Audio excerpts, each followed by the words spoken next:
niba ugiye kwinjira muri parikingi mu gihe urimo urinjiramo birabujijwe kuba warenga kino giti cya gatanu. Muri kureba kino giti cya gatanu urabona ko imodoka yakirenze. Iyo warenze kino giti cya gatanu uba ufite amahirwe make yo kuba waza kugonga ikindi giti kiri hirya nakwita ko ari icya karindwi.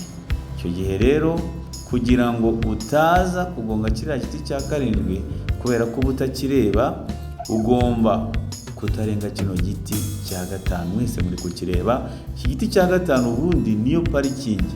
Ushobora kuba utariga parikingi cyangwa se warayize yarakunaniye cyangwa se witegura kwiga parikingi, ugomba kutarenga kino giti kugira ngo uze kuba wakwinjiramo neza utagonze igiti na kimwe. Umwarimu ni Maître Cisse, ishuri Indeshine Services, dukorera i Nyamirambo.